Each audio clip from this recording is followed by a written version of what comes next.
Most welcome dear students, आप सभी लोगों का स्वागत है आपके अपने यूट्यूब चैनल डीजी सर पर। अर्धवार्षिक का पेपर आप लोगों का स्टार्ट हो गया है सेंटर पर 2023-24 का। इसमें समय बिल्कुल भी नहीं है, ध्यान से देखिए इन पेपरों को और तैयार कर लीजिए इसे पूरा अच्छे से, क्योंकि कहीं ऐसा ना हो कि ये सेंटर पर आपके पहले से पेपर रखा हो और आप इसे तैयार करके न जा पाएं। अर्धवार्षिक परीक्षा 2023-24 के वाणिज्य वर्ग के बच्चों के लिए अर्थशास्त्र का ये बहुत ही मोस्ट इम्पॉर्टेंट पेपर है। किसका पेपर है डिस्टेंस? वाणिज्य वर्ग के बच्चे जो हैं अर्थशास्त्र के, उनके लिए ये पेपर बहुत ही इम्पोर्टेंट होने वाला है। तो चलिए स्टार्ट करते हैं इस पेपर की श्रृंखला को, और वीडियो को बिना स्किप किए हुए आप लोग को अंत तक देखना है। और डिस्टेंस यदि वीडियो थोड़ा सा भी हेल्पफुल लगेगा तो इसे लाइक करें, शेयर करें, और चैनल पर नए हैं तो चैनल को सब्सक्राइब करना बिल्कुल भी ना भूलिएगा। और डिस्क्रिप्शन बॉक्स में जाइएगा, वहां से देख लीजिए एक नंबर, उस नंबर पर व्हाट्सएप मैसेज करके जुड़ जाइए इस चैनल से जिसका नाम है डीजे सर, ठीक है। और जो मोस्ट इंपॉर्टेंट नोटिफिकेशन रहेगा वो आप तक आसानी से मिल पाएगा। चलिए बढ़ते हैं बहुविकल्पी प्रश्नों की सीरीज में यहाँ पर। तो देखिए पहला आप लोग का प्रश्न क्या है। पहला ये प्रश्न मोस्ट इंपॉर्टेंट है, सांख्यिकी के जन्मदाता कौन है? सांख्यिकी का जन्मदाता कौन है? मार्शल हैं, बाउले हैं, गाफ्राइड एकेनवाल हैं, इनमें से कोई नहीं है। तो देखिए इसमें विकल्प नंबर ग जो होगा वो करेक्ट हो जाएगा। ग्राफाइड एकेनवाल है। कौन है? ग्राफाइड एकेनवाल है, ठीक है ना। ये बहुत ही इंपॉर्टेंट प्रश्न है आप लोगों का। और ये 1749 में यानी 1700 क्या हो जाएगा? 49, 1749, ठीक है ना। ये जो हो जाएगा आपका 1749, 1749 में देखिए क्या किया गया था। ठीक है, ठीक है। 1749 में जो था वो सांख्यिकी का जन्म किया गया था। विद्यालय का छुट्टी हुआ है अभी जस्ट, सभी जो स्टाफ वगैरह हैं वो लोग जा रहे हैं। चलिए यहाँ पर आगे बढ़ते हैं हम लोग। यहाँ पर सांख्यिकी का जन्मदाता कौन है? तो ग्राफाइट एकिनवाल जी हैं। 1749 में जो सर्वप्रथम इन्होंने स्टैटिक शब्द का प्रयोग किया हुआ था। कब किया था? 1749 में, ठीक है डिस्कस। और आप लोग जानते हैं कि डीजे सर चैनल का एक स्कूल भी अब चलता है, भारत पब्लिक स्कूल नाम से, ठीक है। तो ये एक बहुत बड़ी उपलब्धि है। चलिए यहाँ पर डिस्कस दूसरे महत्वपूर्ण प्रश्न की ओर बढ़ते हैं। सांख्यिकी से अभिप्राय क्या है? शमंक है, सांख्यिकी विधियां हैं, दोनों हैं, इनमें से कोई नहीं, ठीक है डिस्कस। तो इस प्रश्न का उत्तर दीजिए। सांख्यिकी शब्द का प्रयोग किया जाता है एक वचन में, बहुवचन में, दोनों में, इनमें से कोई नहीं। तो सांख्यिकी शब्द का जो प्रयोग किया जाता है वो एक वचन के रूप में किया जाता है। किसके रूप में किया जाता है? एक वचन के रूप में किया जाता है, ठीक है। ये इंपॉर्टेंट प्रश्न रहेगा आप लोगों का। देखिए द्वितीयक समंक क्या होते हैं? अनुसंधानकर्ता होते हैं, द्वारा एकत्रित आंकड़े अनुसंधानकर्ता द्वारा एकत्रित आंकड़े होते हैं, प्रकाशित आंकड़े होते हैं, क और ख दोनों होते हैं, इनमें से कोई नहीं। तो बताइए द्वितीयक समंक क्या होता है और इनमें से कौन कौन उनमें शामिल होगा? प्राथमिक आंकड़े कौन कौन से हैं? इनमें से बताइए। प्रकाशित आंकड़े हो गए, अनुसंधानकर्ता द्वारा एकत्रित आंकड़े हो गए, क और ख दोनों होगा, इनमें से कोई नहीं, ठीक है दोस्तों। तो इन प्रश्नों को ध्यान से देखिए, बहुत ही इंपॉर्टेंट प्रश्नों की सीरीज है ये।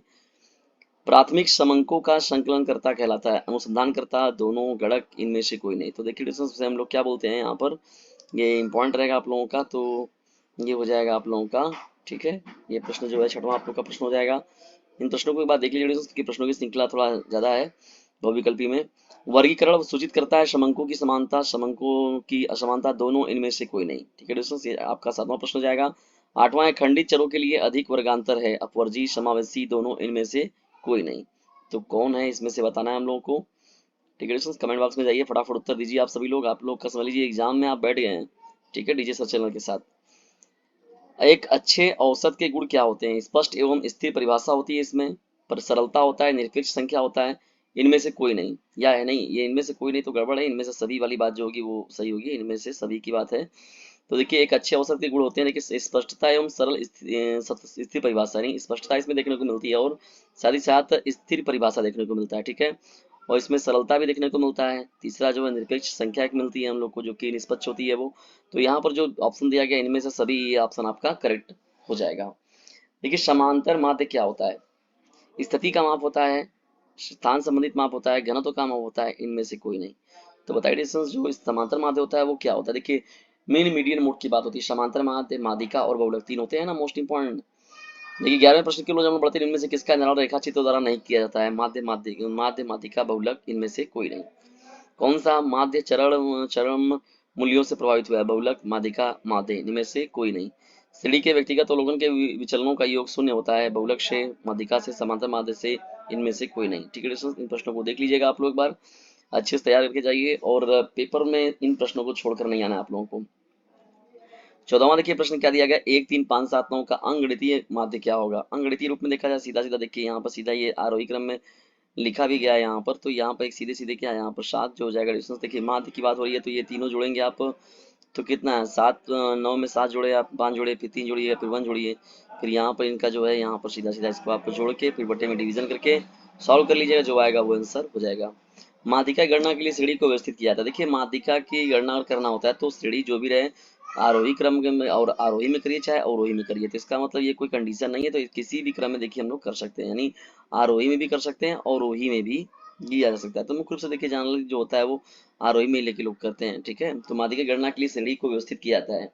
तो यहाँ पर देखिए आरोही क्रम में अवरोही क्रम में किसी भी क्रम में, तो किसी भी क्रम में ये अगर कह देता कि दोनों क्रम में, तो एक तरीके से हम लोग मान लेते दोनों, तो यहाँ किसी भी क्रम में मतलब नहीं रहेगा, तो किसी भी क्रम में रहेगा तो नहीं हो पाएगा, आरोही क्रम यहाँ लेके चलिए, ये सही रहेगा आपका।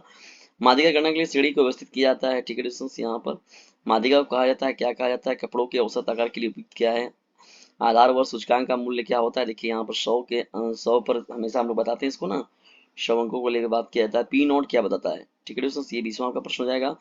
उसी प्रकार से 21वां इन सभी को स्क्रीनशॉट मार के रख लीजिए। 22वां भी पेपर इंपॉर्टेंट है, 23वां भी आपका मोस्ट इंपॉर्टेंट है, ठीक है।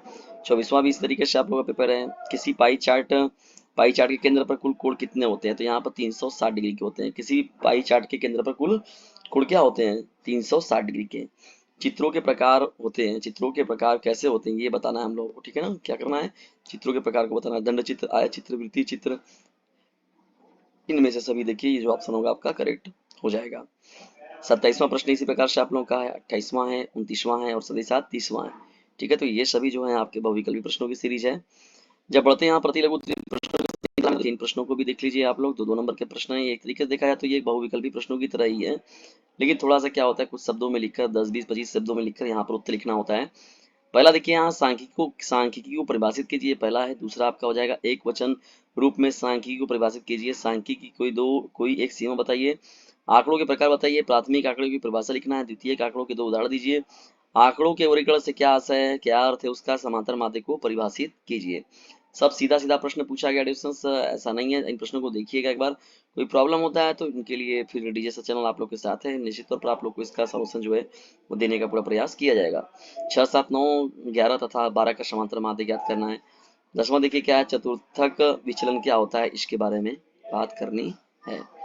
अब यहाँ पर देखिए जब लघु उत्तरीय प्रश्नों की श्रृंखला बढ़ते हैं यहाँ पर, तो निम्न अंकों की माध्यिका आंकड़े दिया गया, माध्यिका निकालना, यहाँ पर सूचकांक दिया गया, उसके आधार पर देखिए सवाल पूछा गया न्यूमेरिकल का। ये प्रथम चतुर्थ तथा तृतीय चतुर्थ की गणना करना है। यहाँ पर देखिए समांतर माध्य निकालना है। इस क्वेश्चन में लघु उत्तरीय प्रश्न में जब बढ़ रहे हैं तो माध्यिका एवं भूइष्ठक भूइष्ठक ज्ञात कीजिए, ठीक है। यहाँ पर देखिए विचलन, चतुर्थक विचलन, गुणांक को ज्ञात करना है।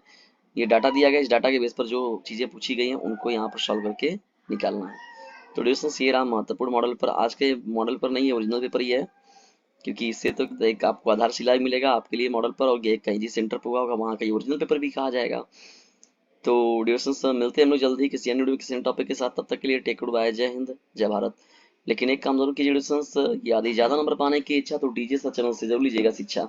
खुद भी लाभ उठाइए इस चैनल का नाम, जिसका नाम है डीजे सर, और दूसरों को भी लाभान्वित कीजिए इस चैनल से, ठीक है डिस्टेंस। और इसे अपने क्लासमेट पर कर दीजिए शेयर, क्योंकि बोर्ड एग्जामिनेशन है आप सभी लोगों के नियर।